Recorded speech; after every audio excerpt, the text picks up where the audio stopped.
नमस्कार, Avon news में आपका स्वागत है। मैं हूं आपके साथ वैभव। रुक करेंगे इस वक्त की हेडलाइंस पर। राजस्थान विधानसभा में हुआ राष्ट्रपति चुनाव का मतदान। राजस्थान से कोविद को 171 और मीरा को 28 विधायकों ने समर्थन का दावा। बीजेपी के पास 85% ज्यादा वोट।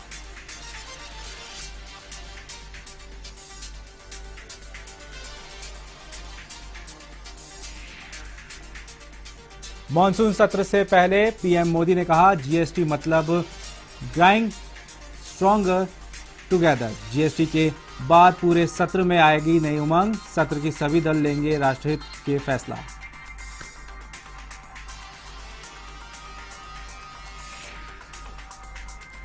प्रदेश में मानसून के सक्रिय होने के अनुमान।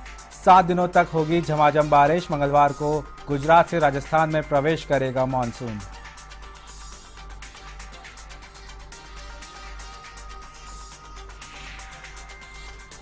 रायसिंह नगर में किसानों ने प्रदर्शन कर शहर को कराया बंद। किसानों ने शहर में प्रवेश करने वाले मार्गों को किया अवरुद्ध। सब्जी मंडियों में नहीं लग पाई बोली।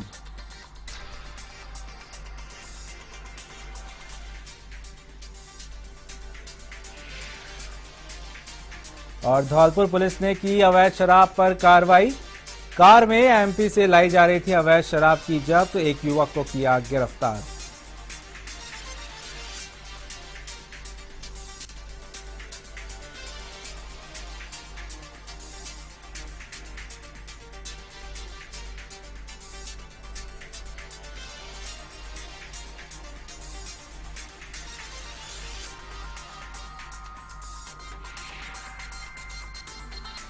राजस्थान विधानसभा में राष्ट्रपति चुनाव के लिए मतदान ठीक सुबह 10 बजे शुरू हो गया। पहला मत राज्य शासन मंत्री श्रीचंद कृपलानी एवं दूसरा मत कांग्रेस के गोविंद सिंह डोटासरा ने डाला। मतदान प्रक्रिया शाम 5 बजे तक चलेगी। विधानसभा के 200 सदस्यों में से 199 ही यहां मतदान करेंगे तथा कांग्रेस के अशोक गहलोत अपना मत गुजरात में डालेंगे। राष्ट्रपति पद के उम्मीदवार रामनाथ कोविंद तथा मीरा कुमार के भाग्य का फैसला 20 जुलाई को होगा। दोपहर 2 बजे तक मुख्यमंत्री, गृह मंत्री गुलाबचंद कटारिया, भाजपा प्रदेश अध्यक्ष अशोक परनामी, कांग्रेस विधायक दल के सचेतक गोविंद सिंह डोटासरा सहित 192 विधायकों ने अपने वोट डाल चुके हैं। मत डालने के लिए आए विधायकों की लंबी कतार दिखाई दी। मतदान के दौरान भाजपा अध्यक्ष परनामी ने दावा किया कि राजग के उम्मीदवार रामनाथ कोविंद को प्रदेश से 171 विधायकों का समर्थन है। दूसरी तरफ निर्दलीय विधायक नंदकिशोर महरिया ने मीरा कुमार को वोट डालने की जानकारी दी। वहीं राज्यपाल विधायक डॉक्टर किरोड़ीलाल मीणा ने कोविंद को समर्थन देने की बात कही है, लेकिन निर्दलीय विधायक हनुमान बेनीवाल से ना तो बीजेपी ने और ना ही कांग्रेस पार्टी ने संपर्क किया है। इसलिए उन्होंने कहा कि क्या समझकर वोट डाला है ये किसी को नहीं पता है।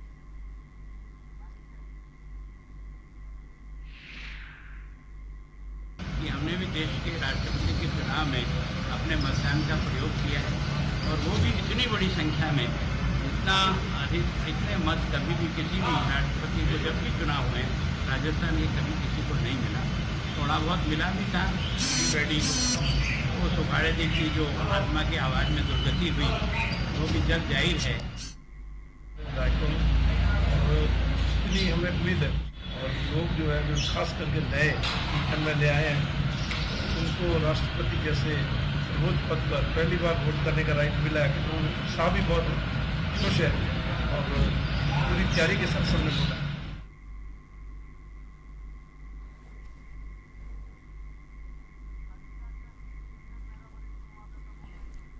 तो आपको बता दें कि कुल 199 वोट पड़ेंगे आज राष्ट्रपति चुनाव में राजस्थान से। आपको बता दें कि 161 विधायक हैं बीजेपी के जिन्होंने डाल दिया। इसके अलावा राज्यपा और जो जमींदारा पार्टी है उन्होंने भी कोविद को ही वोट डाला है।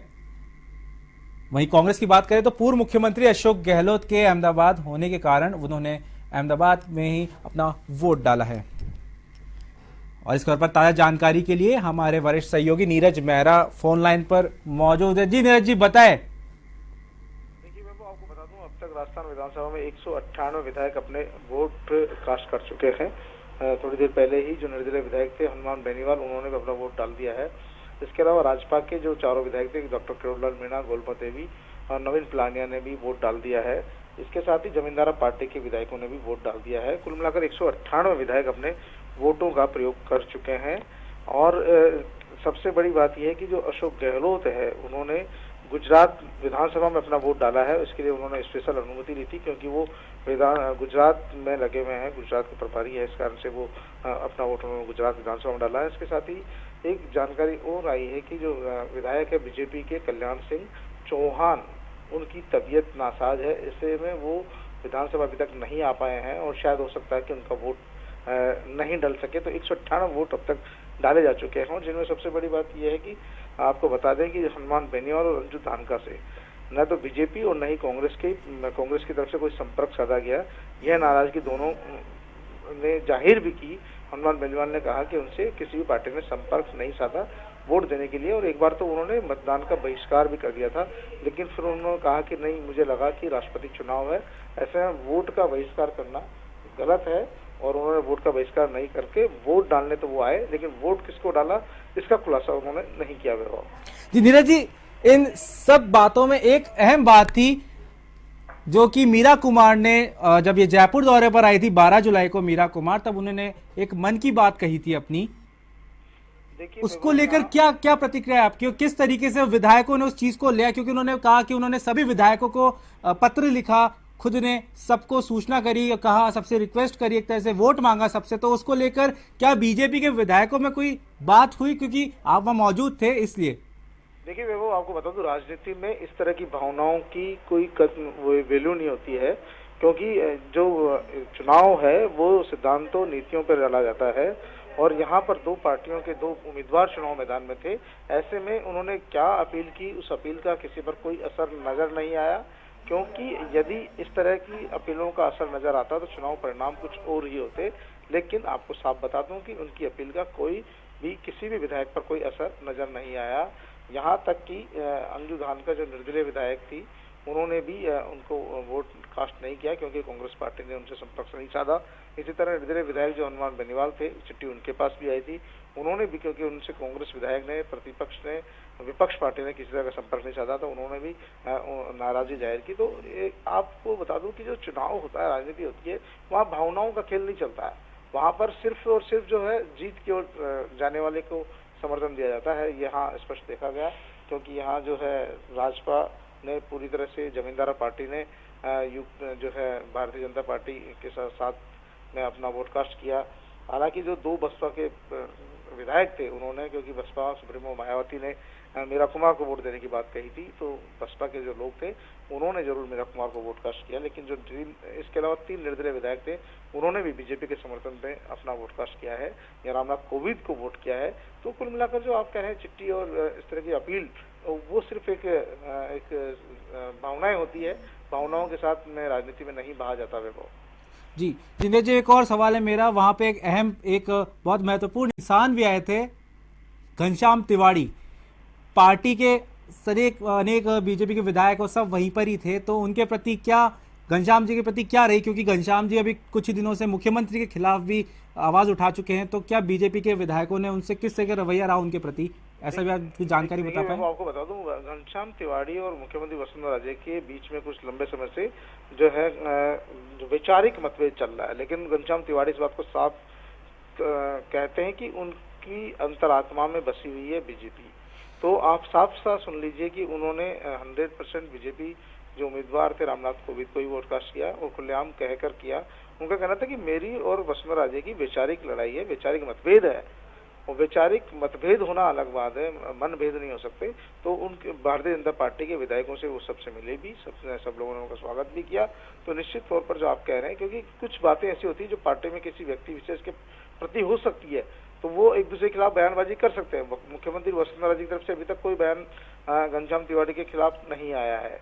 भले ही घनश्याम तिवाड़ी ने कई बार बयानबाजी उनके खिलाफ कर दी, लेकिन सीएम की तरफ से अभी इस तरह का कोई बयान नहीं आया कभी भी, क्योंकि उन्होंने उनकी कोई आलोचना की हो। तो ऐसे में वो जो वोट कास्ट करने आए थे, बाकायदा बीजेपी के विधायकों ने भी उनका स्वागत किया, सबसे राम राम हुई, दुआ सलाम हुई, और उन्होंने खुद ने भी एक बयान जारी कर कहा कि वो उनकी अंतरात्मा में बसती है बीजेपी, तो बीजेपी को छोड़कर कहीं नहीं जा सकते। भारतीय जनता पार्टी के प्रत्याशी को ही वोट देंगे और रामनाथ कोविंद को ही उन्होंने वोट कास्ट किया। जी बिल्कुल, मतभेद है लेकिन मतभेद नहीं है, मनभेद नहीं है। जी तो नीरज जी, तमाम जानकारी के लिए बहुत बहुत शुक्रिया। तो ये थे हमारे वरिष्ठ सहयोगी नीरज मेहरा जी, जिन्होंने बताया कि राजस्थान विधानसभा में आज राष्ट्रपति चुनाव के लेकर वोट डाले गए। तो वहीं 171 मतदान जो है उसमें 171 जो वोट है वो रामनाथ कोविंद को पड़े हैं, तो वहीं 28 वोट जो हैं वो मीरा कुमार को पड़े हैं। वहीं बात करें तो पूर्व मुख्यमंत्री अशोक गहलोत ने अहमदाबाद में है तो उन्होंने गुजरात विधानसभा में अपना वोट डाला। वहीं जो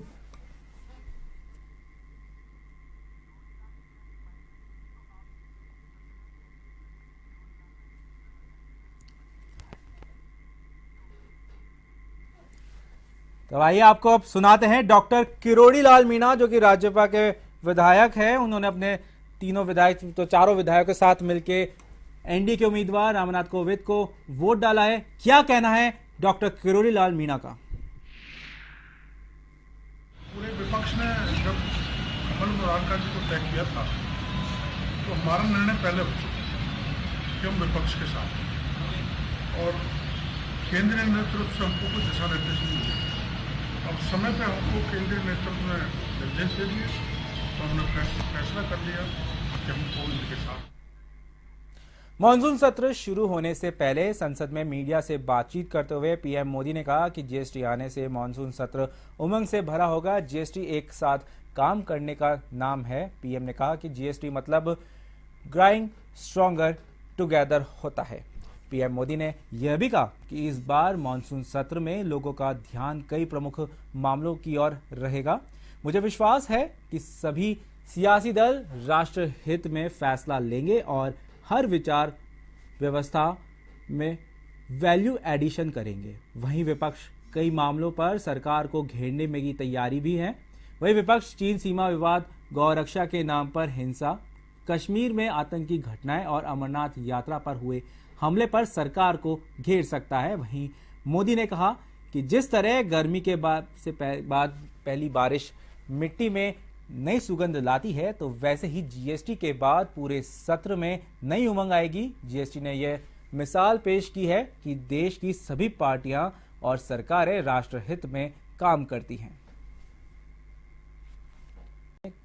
कई दिनों से गुजरात में तबाही मचा रहे मानसून ने अब राजस्थान की ओर बढ़ना शुरू कर दिया है। मौसम विभाग के अधिकारियों का कहना है कि आने वाले 7 दिन तक पूरे प्रदेश में मानसून सक्रिय रहेगा और झमाझम बारिश होगी। वहीं राजधानी जयपुर में भी कल से बारिश का दौर शुरू होने की संभावना मौसम विभाग ने बताई है। बीते 24 घंटे में राजधानी जयपुर में 12 मिलीमीटर बारिश दर्ज की गई है। मौसम विभाग का कहना है कि बीते सप्ताह भर में से मानसून गुजरात में ठहरा हुआ था, जिससे वहां कई जिलों में भारी बारिश हो रही थी, लेकिन अब मानसून ने राजस्थान की राह पकड़ ली है।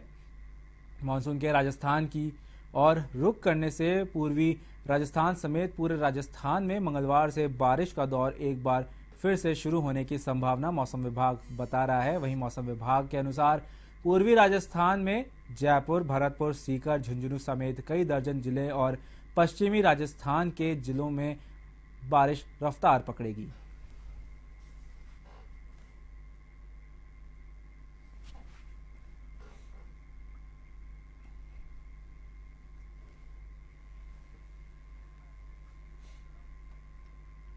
धौलपुर पुलिस ने कार्रवाई करते हुए अवैध शराब से भरी हुई एक कार को जब्त किया है। पुलिस ने अवैध शराब के साथ एक आरोपी को भी हिरासत में लिया है। थाना प्रभारी ब्रजेश मीणा ने बताया कि सुबह गश्त टीम को जरिए मुखबिर सूचना मिली कि काले रंग की लोगान कार अवैध शराब लेकर धौलपुर की ओर आ रही है।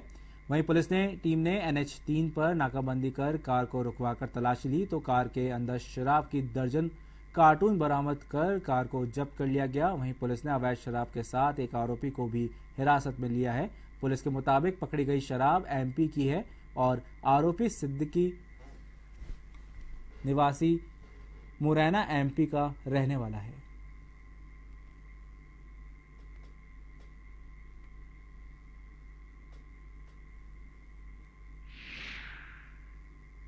आज सुबह 5:30 बजे करीब नवल सिंह एसआई जो कि रात्रि गश्त में थे, सुबह तक जो गश्त कर रहे थे, उनको सूचना मिली कि एक काले रंग की लोगान गाड़ी DL नंबर 1761 नंबर है, उसमें अवैध शराब लेकर एक कोई व्यक्ति आ रहा है। तो इन्होंने नाकाबंदी शुरू करी। नाकाबंदी के दौरान एक लोगान कार को इन्होंने पकड़ा और उसके अंदर से 24 कार्टून करीब 1200 क्वार्टर अवैध देशी शराब पकड़ी है और एक संदीप नामक व्यक्ति को पकड़ा है। और ये शराब मध्य प्रदेश का उत्पाद है। इसमें मुकदमा दर्ज करके तफ्तीश की जाएगी।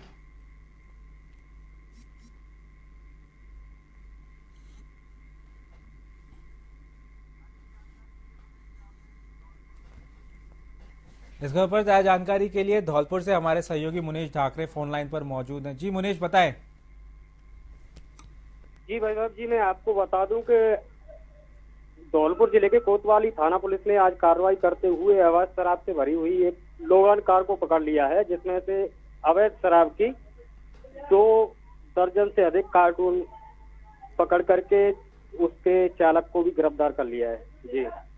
जी, उससे पूछताछ की जा रही है या और भी खुलासे हो सकते हैं? जी, अभी तो फिलहाल में पुलिस द्वारा इससे पूछताछ की जा रही है और संभावना ऐसी जताई जा रही है कि इससे और भी खुलासे होने की संभावना है।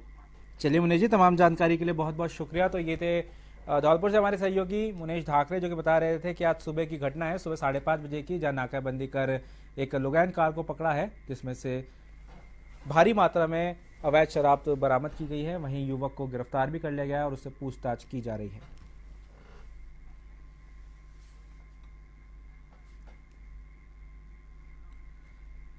खबर रायसिंह नगर में से है, जहां किसानों ने विभिन्न मांगों को लेकर शहर को पूर्णतया बंद करवाया। शहर को आने वाले सभी रास्ते को अवरुद्ध कर बंद कर दिया गया है। सब्जी, दूध सहित अन्य उत्पादक शहर में नहीं पहुंचे। किसानों ने सुबह 5 बजे से ही विजयनगर तिराहा, अनूपगढ़ रोड, ट्रक यूनियन के पास नाके लगाकर खड़े हो गए और वाहनों की आवाजाही पर रोक लगा दी। वहीं कानून व्यवस्था बनाए रखने के लिए पुलिस ने गश्त की। वहीं किसानों के आंदोलन के चलते सब्जी मंडी में सब्जियों की बोली नहीं लग पाई। किसानों ने बताया कि सरकार से मांग की है कि वे स्वामीनाथन आयोग की रिपोर्ट लागू करे और किसानों के कर्ज माफ किए जाएं। वहीं सरकार ने इन मांगों पर ध्यान नहीं दिया तो आंदोलन को उग्र किया जाएगा।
इस खबर ताज़ा जानकारी के लिए रायसिंह नगर से हमारे सहयोगी नरेश फोन लाइन पर मौजूद हैं। उनसे आने की कोशिश करते हैं किसानों का आंदोलन कितना बड़ा है। जी नरेश, बताएं।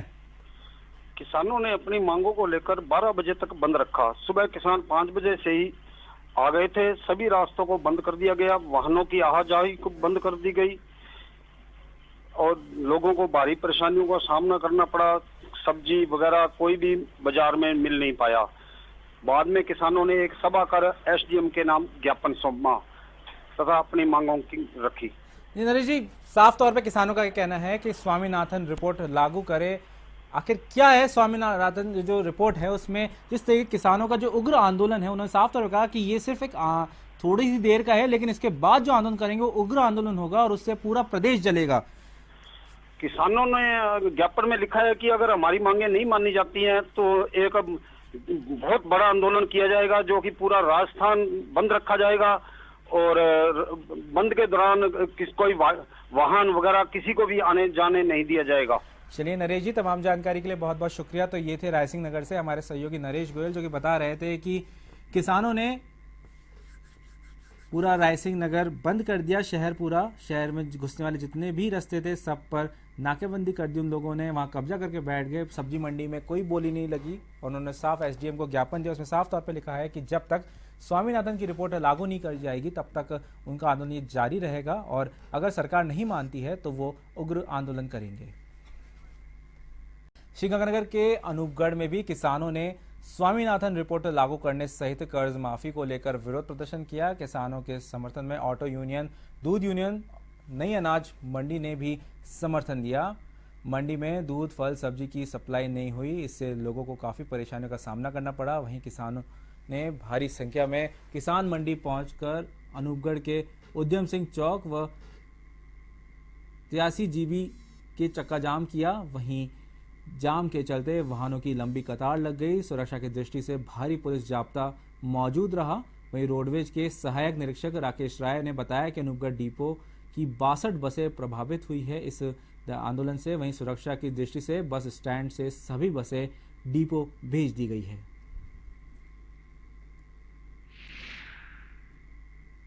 मोदी जी ने अपने चुनावी रैलियों के अंदर कहा था कि देश के अंदर अगर भाजपा की सरकार आएगी तो निश्चित रूप से स्वामीनाथन आयोग की रिपोर्ट लागू करेंगे।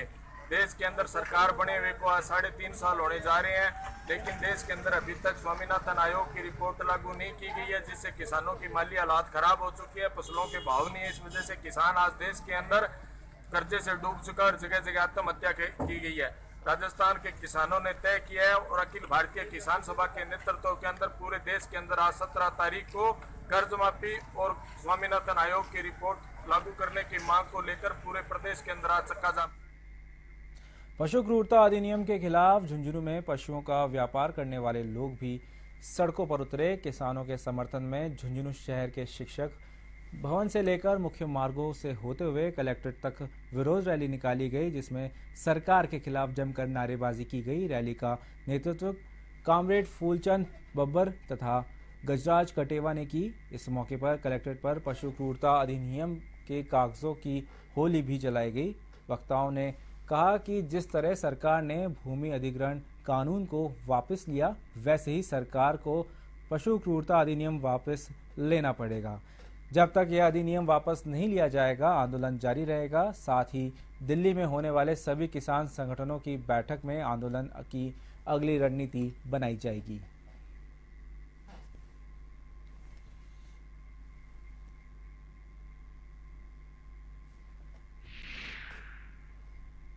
मई को भारत सरकार ने पशु क्रूरता एवं पशु बिक्री अधिनियम लागू किया है।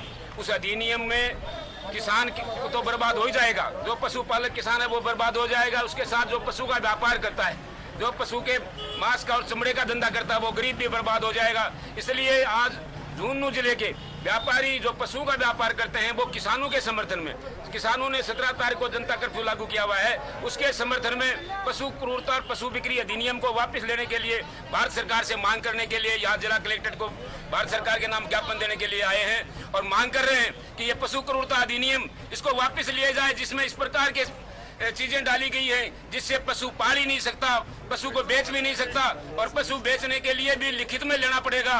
इस प्रकार के जो अध्यादेश में जो सवाल है उनको हटाया जाए और जिस प्रकार से भारत सरकार ने भूमि अधिग्रहण कानून को वापस लिया उसी प्रकार से इस कानून को वापस। A1 न्यूज में फिलहाल इतना ही। खबरों का सिलसिला जारी रहेगा, आप देखते रहिए A1 टीवी। नमस्कार।